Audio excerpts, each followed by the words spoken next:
Hello बच्चों, कैसे हैं आप सभी? बेटा myself C A Sahil Narayan CA academy से बेटा मैं आप लोगों के लिए लेकर आ रहा हूँ सीए फाउंडेशन सितंबर 2025 अटेम्प्ट के लिए revision videos, one shot videos. बेटा हम दो तरह की वीडियोस रिकॉर्ड करके चलेंगे एंड आपको प्रोवाइड करके चलेंगे फॉर एवरी चैप्टर। वन जिसके अंदर हमारे सिर्फ कंसेप्ट होंगे, और दूसरी वीडियो जिसके अंदर हम 4 से 5 इंपॉर्टेंट क्वेश्चन जो है वो कवर करके चलेंगे। So in this video, we are going to cover the concepts of chapter share capital, a very important chapter from your examination point of view. Normally 15 marks का क्वेश्चन या 10 number का question आपको paper में इसमें से दिख जाता है। आपको जो नोट्स में यूज करके चल रहा हूँ, अगर वो नोट्स चाहिए, you can drop a message. I will share my contact number at the end. आप अपना मैसेज ड्रॉप कर सकते हैं and I can share the notes with you. चलिए बेटा स्टार्ट करते हैं आप सभी के साथ। Share capital in a very quick manner we will just cover all the concept. बेटा शेयर कैपिटल ये वही चैप्टर है जो आप लोग यूजुअली प्लस 2 के अंदर पढ़ के आते हैं। हम जो फर्स्ट चीज करने जा रहे हैं बेटा, देखो शेयर्स जो है वो इशू करे जा सकते हैं for cash and for consideration other than cash. अगर शेयर्स जो है वो कैश में इशू करे जा रहे हैं, shares can be issued at par, shares can be issued at premium. Par का मतलब क्या होता है? से 10 रुपीज का शेयर है, nominal value, and it is being issued at 10, so that is the case of share issued at par. Share issued at premium का मतलब क्या होता है? जब आप कुछ एक्स्ट्रा अमाउंट लेके चल रहे होते हो over the face value, that is called premium. और जब भी शेयर प्रीमियम पे इशू करा जाता है बेटा, जो हम एक अकाउंट ओपन करते हैं special account, that is called the securities premium account. Then shares can be issued for consideration बचे अदर देन कैश, जिसके अंदर आपके 3 केसेस बन सकते हैं। फर्स्ट वन, आपने शेयर जो है वो वेंडर को इशू करे गए हैं for purchase of an asset. आपने शेयर इशू करे हैं किसी वेंडर को क्योंकि आपने वहां से बिजनेस परचेज करा है उसका। या तीसरा, आपने प्रमोटर्स या अंडर राइटर्स को शेयर इशू करके चले हैं। बेटा अगर आप शेयर इशू करके चलते हुए एट पार, तो बेटा यहाँ पर आपकी एंट्रीज जो है वो क्या होती है? बेटा सबसे पहली स्टेज जो होती है वो होती है एप्लीकेशन। एप्लीकेशन पे सबसे पहले पैसा आता है, तो आपकी एंट्री हो जाएगी bank account debit to share application. Of course, if in question there are two classes of shares, say equity and preference, so you will write separately preference and equity respectively along with the share application and share capital. तो bank account debit to share application बेटा आपकी entry होगी, और किस amount से entry होती है? जितने शेयर्स के लिए अप्लाई करा गया multiply by the application money per share. बेटा फिर जब इन शेयर्स को अलॉट करा जाता है, जिनको भी अलॉटमेंट दी जाती है, application money is being transfer to share capital account. तो आपकी ट्रांसफर की एंट्री क्या हो जाएगी? Share application account debit to share capital. Then बच्चे आप अलॉटमेंट मनी ड्यू करते हैं उन शेयर होल्डर्स को जिनको भी आपने शेयर अलॉट करे हैं। तो शेयर अलॉटमेंट डेबिट होगा और शेयर कैपिटल क्रेडिट होगा with the amount of allotment money per share on the allotted shares. And when you receive the allotment money, आपकी एंट्री होती है bank account debit to share allotment. Then बेटा आप call money due करते हैं। तो suppose first call है, तो share first call account debit to share capital, and when you receive it bank account debit to share first call. Similarly बेटा second and final call के ऊपर share second and final call account debit to share capital, and when you receive it bank account debit to share second and final call. So बेटा this was the most simplest case जब आपके shares जो है वो पार पे issue हो रहे हैं। नेक्स्ट केस बेटा हमारे पास आता है, अगर शेयर जो है वो प्रीमियम के ऊपर इशू हो रहा है, तब क्या करेंगे? बेटा शेयर्स अगर आपके प्रीमियम पे इशू हो रहे हैं, आपको क्वेश्चन को बड़े ध्यान से रीड करना है, देखना है कि क्या हमें स्पेसिफाइड है कि प्रीमियम किस स्टेज के ऊपर है। इफ इट इज स्पेसिफाइड, आप वो स्टेज लेकर चलोगे। अगर स्पेसिफाइड नहीं है, then we will take into consideration या एजम्पशन आप मान के चलोगे कि अलॉटमेंट स्टेज पे क्या है? प्रीमियम। अब प्रीमियम जो है बेटा, अगर मान लीजिए एप्लीकेशन स्टेज के ऊपर है, तो जब आपको पैसा आएगा आप क्या करेंगे? बैंक टू शेयर एप्लीकेशन से ₹11, इसके अंदर मैं मान लेता हूँ ₹1 प्रीमियम का है, तो आपकी नेक्स्ट एंट्री क्या हो जाएगी? Share application account debit to share capital and to securities premium. अगर आपका प्रीमियम अलॉटमेंट स्टेज के ऊपर है, तो आप शेयर अलॉटमेंट डेबिट करेंगे से ₹12 से। मान लेते हैं कैपिटल के लिए ₹10 था, तो share capital ₹10 and securities premium will be credit with ₹2। ध्यान रखिएगा बेटा, जो वर्ड आना है that is securities premium. Securities premium reserve मत लिखाइएगा, ठीक है? And security premium balance sheet में कहा जाता है? रिजर्व एंड सरप्लस के अंदर जाएगा। बेटा जब आपको फिर ये अलॉटमेंट मनी मिलेगी, तब आप क्या एंट्री पास करके चलेंगे? Bank account debit to share allotment, ठीक है? Similarly on the first call या कॉल मनी अगर प्रीमियम है, आप शेयर कॉल डेबिट करेंगे respectively, and you will credit share capital and securities premium, and when you will receive the money bank to share call. अगर बच्चे question silent है repeating this point, then you will assume कि allotment stage के ऊपर क्या रहता है? बेटा प्रीमियम रहता है। देन बेटा इसके बाद नेक्स्ट पॉइंट जो हमने कवर करके चलना है वो है कि शेयर्स अगर आपके इशू करे गए हैं for consideration other than cash. अगर मान लीजिए आपने कोई एसेट परचेज करा है और आप उसको बदले में क्या दे रहे हैं? शेयर्स इशू करके चल रहे हैं। So when you acquire the asset, आपकी जनरल एंट्री क्या होगी बेटा? Asset will be debit, debit vote comes in real account, and आप क्रेडिट क्या करके चलेंगे, वेंडर को आप क्रेडिट करके चलेंगे, तो आपकी एंट्री हो जाएगी asset to vendor. And when you will issue the shares to this vendor, आपकी एंट्री होगी vendor account debit to share capital to securities premium. Remember, आपने हमेशा number of shares to be issued जो है वो निकाल के दिखाने हैं, तो जो भी परचेज प्राइस रहेगा you simply divide that purchase price by the issue price, तो आपके पास क्या आ जाएंगे बेटा, नंबर ऑफ शेयर्स आ जाएंगे। Now it can happen that आपके जो शेयर्स हैं, आपने क्या करा है बेटा, बिजनेस एक्वायर करा है, and if you have acquired the business, तो उस केस के अंदर बच्चे क्या आपकी जनरल एंट्री पास हो जाएगी। आप एसेट्स को डेबिट करोगे individually at the agreed value, आप क्रेडिट करेंगे liabilities individually. Assets minus liabilities आप जानते हैं उसको हम क्या बोलते हैं, नेट एसेट्स। देन बेटा you will credit vendor with the amount of the purchase consideration. बेटा जो आपका नेट एसेट्स और परचेज कंसिडरेशन का डिफरेंस होता है, दैट कुड बी गुडविल और कैपिटल रिजर्व। अगर आपकी परचेज कंसिडरेशन ज्यादा है, सपोज करिए परचेज कंसिडरेशन जो है बेटा दैट इज 12 लाख, और आपके जो नेट एसेट्स आ रहे हैं, मींस एसेट्स माइनस लाइबिलिटीज जो है, that is coming out to be 10 lakhs। बेटा ये जो 2 लाख रुपए का डिफरेंस है जो आप एक्स्ट्रा पे करके चल रहे हो, you are paying for the goodwill, so goodwill will be debited. So ये रेटाफिकेशन नहीं है कि वाई गुडविल, कि अगर डेबिट में डिफरेंस आएगा तो गुडविल क्रेडिट में आएगा, कैपिटल रिजर्व, ये रेटाफिकेशन है, there is logic behind it. Similarly बेटा अगर मान लीजिए आपकी जो नेट एसेट्स हैं say that are only 8 lakh, ठीक है, और आपकी परचेज कंसिडरेशन है सपोज कर लेते हैं 7 लाख की, तो बेटा यहाँ पर आपको 7 लाख रुपीज पे करने पड़े, but you are getting the net assets of 8 lakh. So आपका बेनिफिट है, प्रॉफिट हो रहा है आपको, this is the capital profit, it has to be transfer to capital reserve. तो क्या हो जाएगा बेटा, कैपिटल रिजर्व आपका यहाँ पर क्रेडिट हो जाएगा। जब आप शेयर इशू करोगे, आपकी सेम एंट्री है, vendor to share capital to securities premium. अगर पार पे है तो ओनली शेयर कैपिटल, अगर प्रीमियम पे है तो शेयर कैपिटल और सिक्योरिटी प्रीमियम दोनों आ जाएंगे। यहाँ पर भी आप नंबर ऑफ शेयर जो है बेटा आप निकाल के दिखाएंगे। बेटा नेक्स्ट केस क्या होता है, अगर आपने शेयर इशू करे हैं प्रमोटर्स। बेटा प्रमोटर्स बेसिकली कौन होते हैं, कंपनी इनकॉर्पोरेशन के टाइम पे बेटा कुछ एक खर्चे होते हैं, एंड कंपनी तब तक बिजनेस में एंटर नहीं कर सकती जब तक वो इनकॉर्पोरेट नहीं हो जाती। सो जो भी आपकी इनकॉर्पोरेशन के खर्चे या प्रीमियरी एक्सपेंसेस होते हैं, they are beared by the promoters, लेकिन खर्चा तो कंपनी का। तो इनकॉर्पोरेशन एक्सपेंसेस डेबिट हो जाएगा, या प्रीमियरी एक्सपेंसेस आप डेबिट करके चलेंगे, आप प्रमोटर्स को क्रेडिट करके चलेंगे, एंड प्रमोटर्स को बदले में क्या देते हैं बेटा, शेयर्स दे देते हैं। तो promoters to share capital to securities premium आपकी एंट्री यहाँ पर हो जाएगी। अगर आपने बेटा शेयर जो है वो इशू करे हैं अंडर राइटर्स, तो बेटा अंडर राइटर्स कौन होते हैं। बेटा देखो, जब भी कोई कंपनी शेयर इशू करती है तो usually they take the services of the underwriters. Underwriters make sure that जितनी मिनिमम सब्सक्रिप्शन है वो अचीव हो रही है, और अगर शेयर्स कम सब्सक्राइब होते हैं, दे टेक द शेयर्स, ठीक है, ताकि क्राइटेरिया जो है मिनिमम सब्सक्रिप्शन का वो फुलफिल हो जाए and shares can be issued successfully. तो for that thing they charge commission. तो अंडर राइटिंग कमीशन जो है वो एक खर्चा है, तो डेबिट होगा, अंडर राइटर्स को पे करना है, आप अंडर राइटर्स क्रेडिट करेंगे। और अंडर राइटर्स को आप क्या देके चलते हैं, शेयर्स देके चलते हैं, तो टू शेयर कैपिटल एंड बचे टू सिक्योरिटीज प्रीमियम जो है आपका यहाँ पर आ जाएगा। बेटा नेक्स्ट आपके पास जो यहाँ पर आ जाता है वो आ जाता है the case of the over subscription. अब ओवर सब्सक्रिप्शन से केस से पहले बेटा हमने जो कवर करके चलना है वो है calls in arrear and calls in advance का concept. A very simple concept of calls in arrear and calls in advance, समझेंगे ध्यान से। हम यहाँ पर बेटा एक एग्जांपल लेकर चल रहे हैं, सपोज करो आईपीएल लिमिटेड जो है उसने 20,000 शेयर इशू करे, 100 रुपीज मिले to the public, and money is payable as follows. 30 rupees application पे, 30 रुपीज अलॉटमेंट पे, फर्स्ट कॉल 20 रुपए, और सेकंड कॉल जो है वो भी 20 रुपए, लेकिन वो 3 मंथ्स बाद है आफ्टर फर्स्ट कॉल। अब यहाँ पर क्या हुआ कि एक शेयर होल्डर जिसके पास 500 शेयर्स थे, उसने फर्स्ट कॉल जो है ड्यू डेट पे नहीं दी, एंड उसने लेकिन फर्स्ट कॉल का पैसा सेकंड कॉल के साथ ही दे दिया। फाइनल कॉल यानी सेकंड कॉल जो थी उसके साथ पैसा दे दिया, मीन 3 मंथ्स लेट।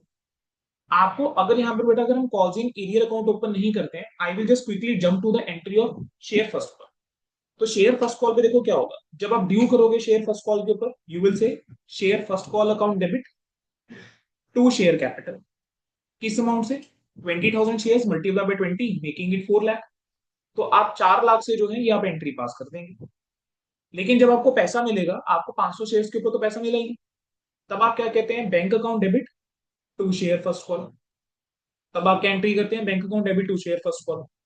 अब ये एंट्री किस अमाउंट से होगी, 500 शेयर के ऊपर तो पैसा आ ही नहीं रहा 20 रुपीज के हिसाब से, तो आपका 10,000 कम आ रहा है, तो आप ये एंट्री करेंगे 3,90,000 से। देखिए बेटा, देखो ये एंट्री आपकी हो जाएगी 3,90,000 से। लेकिन अगर आप calls in arrear account open करके चल रहे हैं, तो आपका यहाँ पर शेयर फर्स्ट कॉल जो है वो 4 लाख से ही क्रेडिट होगा। बस आपका यहाँ पर कॉल्स इन एरियर जो है वो डेबिट हो जाएगा कितने से, 10,000 रुपीज से। देन बेटा जब आप सेकेंड कॉल और फाइनल कॉल ड्यू करोगे, आप वहां पर 4 लाख ही ड्यू करके चलेंगे, सेम एंट्री पास होगी even when calls in arrear है। लेकिन when you will receive the money, तो अगर calls in arrear account open बच्चे नहीं हुआ, तो आपकी एंट्री क्या हो जाएगी, bank account debit, to share second and final call and to share first call, क्योंकि आपको फर्स्ट कॉल के लिए भी 10,000 मिला है यहाँ पर। लेकिन if you have open calls in arrear account, तो instead of share first call, अब आपका यहाँ पर क्या आ जाएगा, calls in arrear account.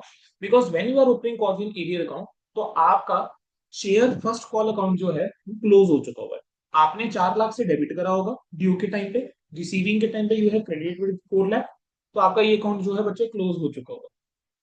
Then बेटा इसके बाद नेक्स्ट जो हमारे पास आ जाता है वो आ जाता है सिमिलरली कॉल्स इन एडवांस। अगर किसी शेयर होल्डर ने बेटा एडवांस में पैसा दे दिया है, कॉल इन एडवांस का मतलब क्या हुआ, जो पैसा आपने मांगा नहीं है लेकिन शेयर होल्डर ने पहले दे दिया, सो that is the case of calls in advance. तो वहां पर बेटा कॉल्स इन एडवांस जो है वो आप क्रेडिट कर देते हैं।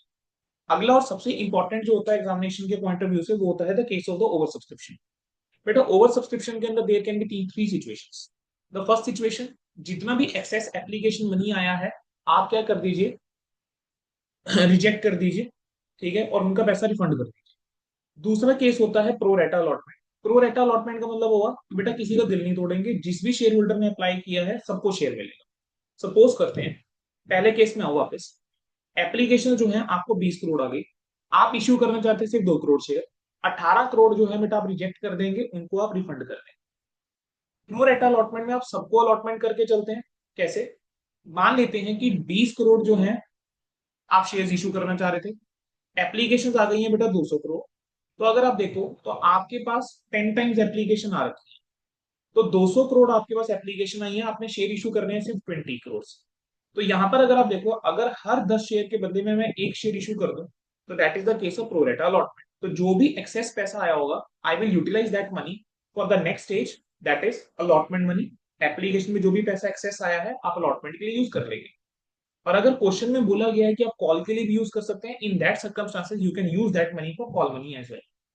बट पेपर के अंदर जो सबसे ज्यादा पूछे जाने वाली चीज है ओवर सब्सक्रिप्शन में, that is a mix case, जहां पर कुछ एप्लीकेशन को आप फुली एक्सेप्ट कर लेते हैं, कुछ को आप पूरी तरीके से रिजेक्ट कर देते हैं, और कुछ को आप प्रो रेटा बेसिस पे चलते हैं। हम नंबर्स के थ्रू समझते हैं। आप ऑफर कर रहे हैं 20 करोड़ शेयर्स, एप्लीकेशन आपके पास आ गई है 70 करोड़।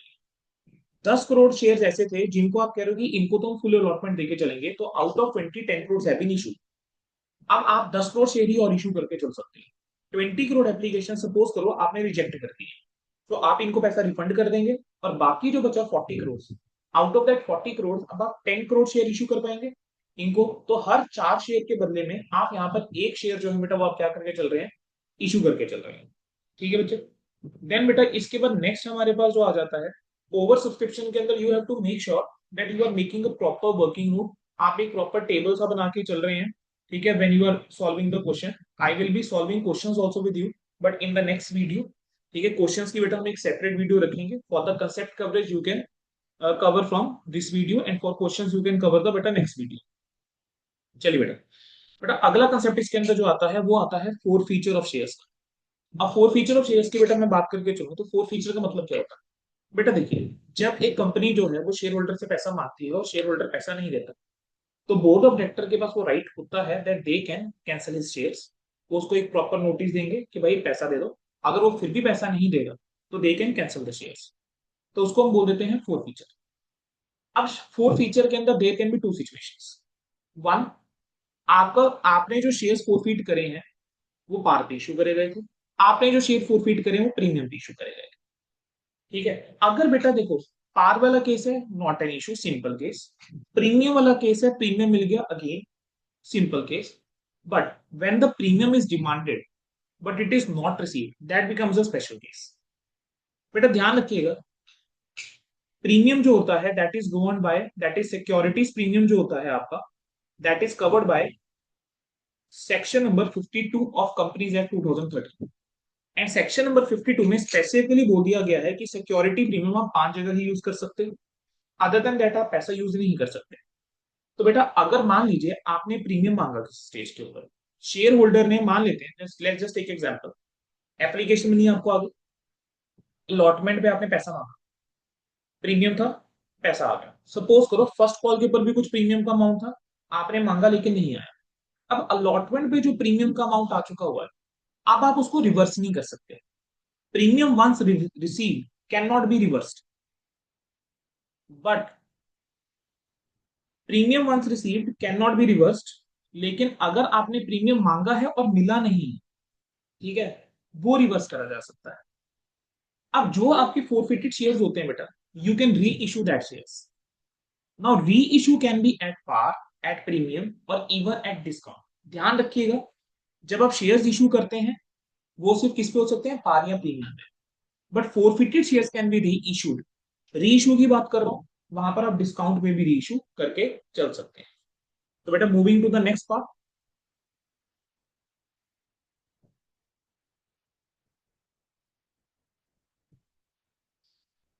चलिए बेटा, फोर फीचर और री इशू को समझने के लिए let just take this example. ठीक है, a very basic example.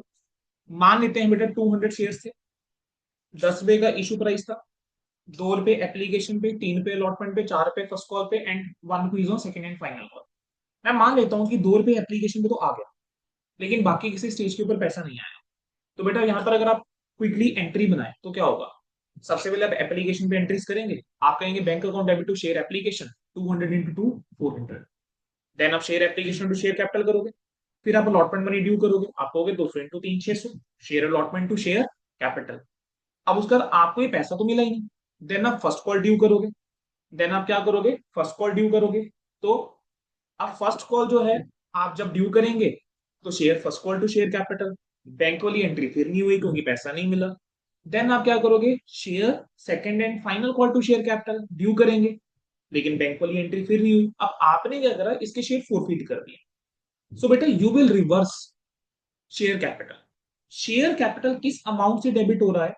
Share capital debit होगा जो बेटा amount called up.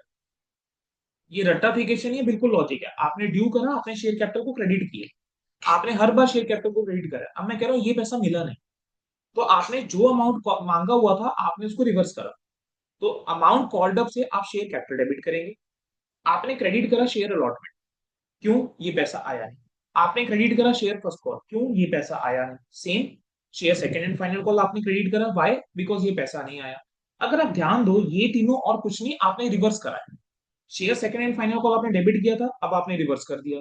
First call वाला आपने रिवर्स कर दिया, अलॉटमेंट आपने रिवर्स कर दिया। अब शेयर होल्डर कहेगा मैंने एप्लीकेशन भी तो पैसा दिया था, ठीक है, तो कंपनी क्या कहेगी, एप्लीकेशन का पैसा कहाँ गया? पानी में गया, छपा। ठीक है, वो कहाँ गया बेटा? शेयर फोरफिटेड में। तो वो अमाउंट कहां चला जाएगा? जो पैसा आ गया अब वो गया, वो गया शेयर फोरफिटेड में।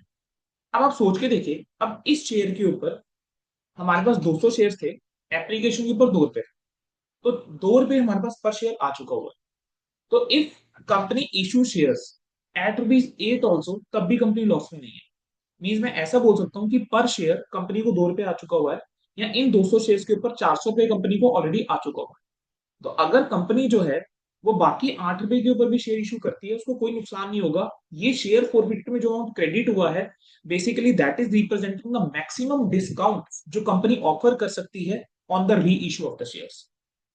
देन बेटा, अब फोर फीचर को समझने के लिए we will quickly, forfeiture और री इशू को समझने के लिए we will quickly just see this chart and we will take up 1 और 2 questions, then we will cover the pending part. बेटा देखो, शेयर अगर आपके फोर फीचर हो रहे हैं, ठीक है, अगर पार पे इशू करे गए थे, आप शेयर कैपिटल को डेबिट करोगे कॉल्ड अप अमाउंट से, जो अनपेड कॉल्स हैं आप उसको क्रेडिट करेंगे, एंड शेयर फोरफिटेड को आप क्रेडिट करेंगे। अगर शेयर जो है वो प्रीमियम पे इशू करे गए, प्रीमियम मांगा था और मिल गए, तब आपकी एंट्री सेम होगी। बाय, बिकॉज प्रीमियम अगर मांगा है और मिल गया, आप उसको रिवर्स नहीं कर सकते। बट अगर प्रीमियम मांगा था और मिला नहीं है, तो आपने क्या करना है बेटा, सिक्योरिटीज प्रीमियम आप रिवर्स वहां पर आप करके चल सकते हैं। चलिए बेटा, let just quickly take up 1 और 2 क्वेश्चन। ठीक है, अच्छा बच्चे, अगर हमने री इशू करा है, पहले री इशू की एंट्री देख लो। अगर आपने शेयर री इशू करे पार पे, एंट्री क्या होगी? Bank account debit to share capital. Premium पे री इशू करे तो bank account debit to share capital to securities premium. और अगर डिस्काउंट पे री इशू करे बच्चे, bank account debit, share forfeited account debit to share capital. बेटा अब जब आप शेयर्स री इशू करते हैं, फोरफिटेड शेयर्स, तो there might be certain profit on the reissue. तो जो आपको प्रॉफिट हुआ है री इशू के ऊपर, आप उस प्रॉफिट को ट्रांसफर करके चलते हो, किसके ऊपर, आप प्रॉफिट को ट्रांसफर करके चलते हो to the capital reserve account. Why? Because it is a capital profit. Why? Because it is a बच्चे कैपिटल प्रॉफिट। तो एंट्री क्या हो जाएगी, शेयर 450 टू कैपिटल रिजर्व। अब ये अमाउंट बेटा निकाला कैसे जाता है, आपने शेयर 450 में कुछ अमाउंट क्रेडिट किया था, means that is the maximum discount which you can offer on री इशू। आपने जितने नंबर ऑफ शेयर्स फोरफिट करे हैं आप उससे डिवाइड कीजिए, नंबर ऑफ शेयर्स री इशूड से मल्टीप्लाई कीजिए, that is the maximum discount you can offer on री इशूड शेयर्स। माइनस कर दीजिएगा अगर आपने कोई शेयर फोरफिटेड में अमाउंट डेबिट किया है, मींस अगर आपने कोई डिस्काउंट ऑफर किया है, तो that is your profit which will be transfer to बच्चे capital reserve. And capital reserve is again part of reserve and surplus, तो ये आपका रिजर्व एंड सरप्लस के नोट के अंदर जाएगा। अब चलिए बेटा, to understand this reissue concept and forfeiture concept, let's just quickly take up one example। Question number 19 आपकी स्क्रीन के ऊपर। एक्स लिमिटेड के पास बेटा 50 शेयर थे, ठीक है, 10 रुपए का शेयर था, 2 रुपए उसने पे करते हैं एप्लीकेशन मनी। वाई जो है वो 500 शेयर होल्ड करता है, 10 रुपए, 2 रुपए उसने एप्लीकेशन पे दिए, 2 अलॉटमेंट पे दिए, ठीक है, मैंने चार्ट में भी लिख रखा है बेटा ये। देन जेड जो है उसके पास 100 शेयर थे, उसने एप्लीकेशन पे 2 रुपए दिए, अलॉटमेंट पे 2 रुपए दिए, और फर्स्ट कॉल का 3 रुपए दे दिया। फाइनल कॉल किसी ने नहीं दी, तो इनके शेयर को हम फोरफिट करा जा रहा है। तो बेटा अब यहाँ पर आप सोच के देखो कितना अमाउंट पे कर दिया। एक्स की बात करके चलो तो एक्स ने 50 शेयर्स के ऊपर बस मुझे एप्लीकेशन का 2 रुपए दिया है, तो 100 रुपए ही दिया। वाई की बात करके चलो तो उसने एप्लीकेशन के ऊपर मुझे टोटल 1000 रुपए दे दिया है, और अलॉटमेंट के ऊपर 1000 रुपए दे दिया। जेड की बात करके चले तो इसने मुझे 200 रुपए एप्लीकेशन का, 200 रुपए अलॉटमेंट का, और 300 रुपए फर्स्ट कॉल का दिया है, बाकी पैसा नहीं आया।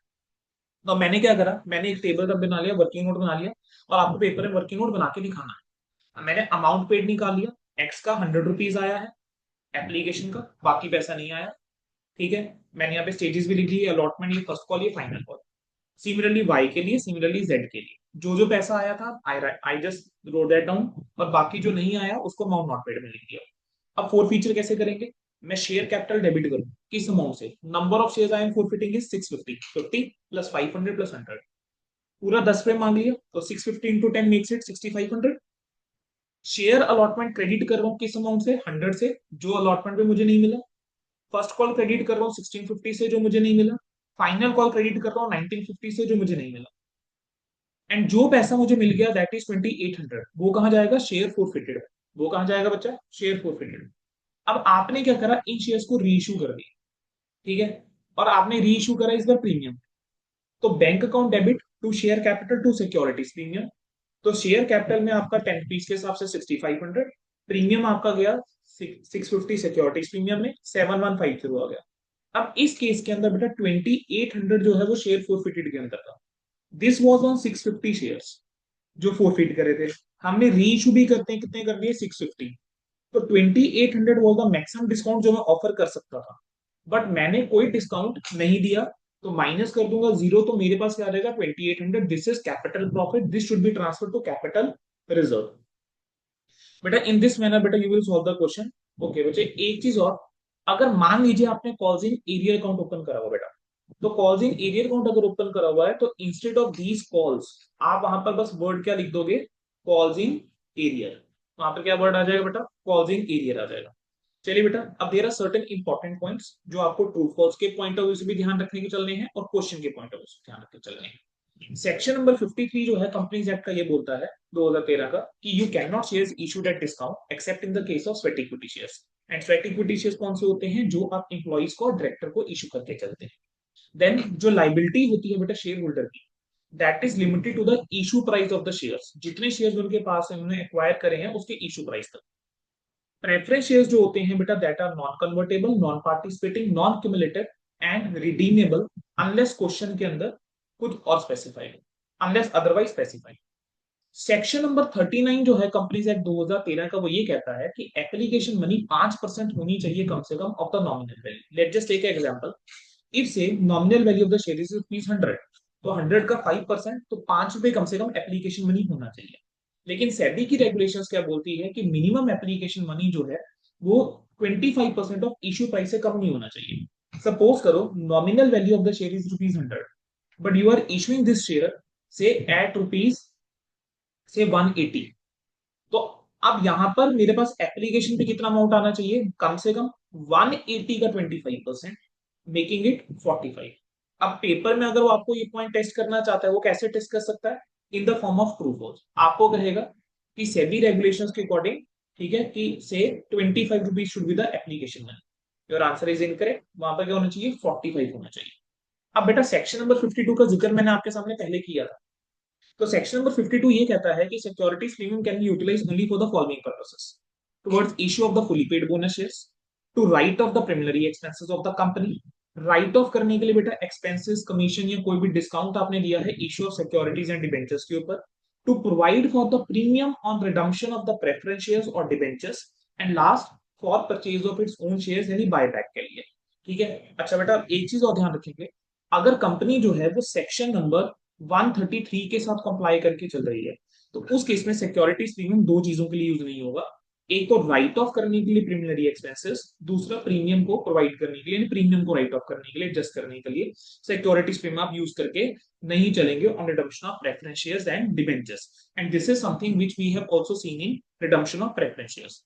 अच्छा बेटा, अब बेटा कंपनी जो है अगर वो टेबल नंबर एफ फॉलो करके चल रही है for the provision of interest on calls in arrears and calls in advance. बेटा interest on calls in arrear क्या होता है? बेटा अगर कोई शेयर होल्डर जो है हमें लेट पैसा दे रहा है, तो we will charge interest for the late payment. और इसी तरीके से अगर किसी शेयर होल्डर ने हमें जल्दी पैसा दे दिया है जो हमने मांगा नहीं था, तो उसको interest on calls in advance देना होगा। Interest on calls in arrear का रेट कितना है? 10% पर है ना। Interest on calls in advance का रेट कितना है? 12% पर है ना। अकाउंटिंग ट्रीटमेंट क्या होता है बेटा interest on calls in arrear और interest on calls in advance का? Interest on calls in arrear की बात करते हैं, आप शेयर होल्डर से पैसा ड्यू करोगे, share holder account debit to interest on calls in arrear, पैसा मिलेगा तो बैंक टू शेयर होल्डर। अब interest on calls in arrear कितने टाइम तक कैलकुलेट करा जाएगा? जब अमाउंट ड्यू था वहां से लेके till the date the amount is received. And interest on calls in advance जो है वो आपके लिए खर्चा है, तो interest on calls in advance to share holder, payment करोगे तो शेयर होल्डर टू बैंक। ये कब से कैलकुलेट करा जाएगा? जब आपको पैसा मिला था, ठीक है, तब से लेके बेटा कब तक? जब आपको पैसा मिला है तब से लेके जब पैसा मिल जाना चाहिए था। अगर बेटा प्रो रेटा अलॉटमेंट का केस है और शेयर्स प्रीमियम पे इशू करे गए हैं, तो अगर आपको जो एक्सेस एप्लीकेशन मनी बेटा आ रखा है, सबसे पहले आप कैपिटल के लिए यूज करोगे, देन आप सिक्योरिटीज प्रीमियम के लिए यूज करोगे। अगली चीज बेटा, अगर क्वेश्चन के अंदर सपोज करो आपको कैश बुक मांगी है, तो बेटा जितनी भी आपकी बैंक वाली एंट्रीज होंगी, यानी bank column of cash book, वो आप जनरल के अंदर अलग से नहीं लिखेंगे, because cash book is the generalize ledger. Then अगली चीज बेटा, कई बार क्वेश्चन में आपको बोल देगा कि एप्लीकेशन और अलॉटमेंट जो है वो साथ में है, तो बेटा वहां पर जो आप फर्स्ट एंट्री करते हैं bank to share application, instead of bank to share application you will pass entry bank account debit to share application and allotment. बेटा अब शेयर कैपिटल जो है, कई बार क्वेश्चन के अंदर आपको बैलेंस शीट पूछ सकता है, ये आपको बोनस वाले चैप्टर में भी काम आएगा, शेयर कैपिटल का नोट कैसे बना के चलना है। तो बेटा अगर बैलेंस शीट को देखो, तो बेटा सबसे ऊपर आता है equity and liabilities. Equity and liabilities के अंदर आप लिखेंगे शेयर होल्डर फंड, और शेयर होल्डर फंड में आपका आ जाएगा share capital and reserve and surplus. ठीक है। देन आपका बेटा शेयर कैपिटल का नोट कैसा बनेगा? आप इक्विटी शेयर कैपिटल लिखोगे, उसमें आपको authorize share capital, authorize share capital वो कैपिटल होती है जो एक कंपनी जो है इशू कर सकती है during its life time. Issued share capital is that capital out of authorize capital जो ऑफर करी गई है पब्लिक को सब्सक्रिप्शन के लिए। ठीक है, तो जितने नंबर ऑफ शेयर ऑफर करे होंगे यू विल सिंपली राइट से 1 lakh share of rupees 10 each. मान लेते हैं 60,000 ऑफर करे गए, तो 60,000 share of rupees 10 each fully paid up. Then subscribe share capital, बेटा सब्सक्राइब शेयर कैपिटल वो कैपिटल है, वो शेयर्स हैं which have actually been subscribed by the public out of offer, that is out of issued. Then we have called up and paid up capital। ठीक है। अब आपका यहाँ पर क्या आ जाएगा? जितना पैसा मांगा गया। अच्छा सब्सक्राइब के अंदर बेटा there can be two things, subscribed and fully paid up, and subscribe but not fully paid up. Subscribe and fully paid up का मतलब क्या होता है कि शेयर होल्डर से पूरा पैसा मांग लिया गया है शेयर के लिए और पूरा मिल गया है। Subscribe but not fully paid up में दो सिचुएशन हो सकती है, कंपनी ने तो पूरा पैसा मांग लिया, शेयर होल्डर ने पूरा पैसा नहीं दिया, दूसरा कंपनी ने ही पूरा पैसा भी नहीं मांगा। ठीक है। तो बेटा called up and paid up capital जो है उसके अंदर, अच्छा एक चीज ध्यान रखना, अगर मान लीजिए कोई शेयर्स इश्यू करे गए हैं for consideration other than cash, ठीक है, या कोई shares as form of bonus issue करे गए हैं, तो आप उसको सेपरेटली दिखा के चलते हैं, ब्रैकेट के अंदर लिखकर चलेंगे। अगर कोई कॉजिंग एरियर है बेटा हम उसको माइनस करते हैं और शेयर फोरफिटेड को ऐड करते हैं, तो आपके पास ये जो अमाउंट आता है बेटा ये आपका on face of balance sheet जाता है। रिजर्व एंड सरप्लस की बात करके चलें तो इसके अंदर आपको दो चीजें देखने को मिल सकती हैं, एक आपका कैपिटल रिजर्व, दूसरा आपका सिक्योरिटीज प्रीमियम। तो बेटा this was your revision of concepts of share capital. I hope आप सभी को समझ में आया होगा। You can just comment also in this video, below this video. ठीक है, आप जिस चैप्टर की रिवीजन प्रायोरिटीज पे चाहते हैं, I will record that first and share with you. And for questions also I will be uploading another video, जिसके अंदर हम ज्यादा नहीं 5 से 6 क्वेश्चन जो है हम डिस्कस करके चलेंगे फ्रॉम द आईसैट पास पेपर आरटीपी। ठीक है, जिसमें आपका पूरा का पूरा कंसेप्ट आपका इस चैप्टर का कवर हो जाएगा। थैंक यू बच्चों, and all the best for examinations. एंड जिन बच्चों को बेटा नोट्स चाहिए, they can just note down the number from the description. I will share my number in the description. आप वहां से नंबर लिख सकते हैं and you can drop me a message for the notes.